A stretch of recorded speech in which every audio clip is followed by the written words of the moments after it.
Seberapa kuat Ferdy Sambo sampai punya kerajaan di Polri? Susno Duaji ungkap peristiwa di 2009.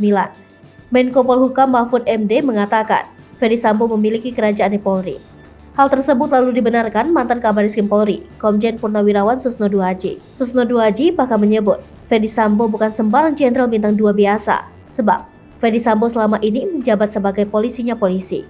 Lantas, apa sebenarnya yang membuat Ferdy Sambo kuat hingga punya kerajaan tersendiri? Menjawab pertanyaan itu, Susno Duaji mengulai penjelasan singkat. Yang pertama, karena posisinya. Dan yang kedua, karena dia cukup lama di situ, mungkin jaringannya.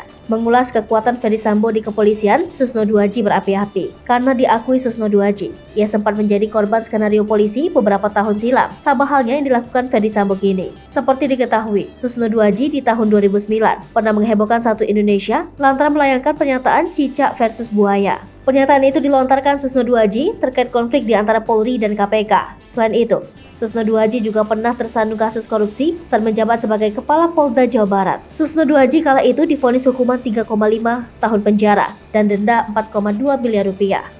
Tak sekadar di penjara, Susno Duaji juga harus rela diberhentikan dari jabatannya yang saat itu Jenderal Bintang 3. Sebelum mundur dari jabatannya, Susno Duaji sempat menyinggung mafia di tubuh Polri yang bernama Mr. X yang diketahui belakangan ini adalah anggota BIN Syahril Johan. Karenanya, Susno Duaji pernah disebut sebagai whistleblower karena kerap mengungkap sejumlah kasus korupsi yang melibatkan banyak pejabat publik misalnya Gayus Tambunan.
Hai pemirsa Sri Popo TV, jangan lupa komen, like, dan subscribe, serta tonton terus berita-berita terupdate lainnya ya.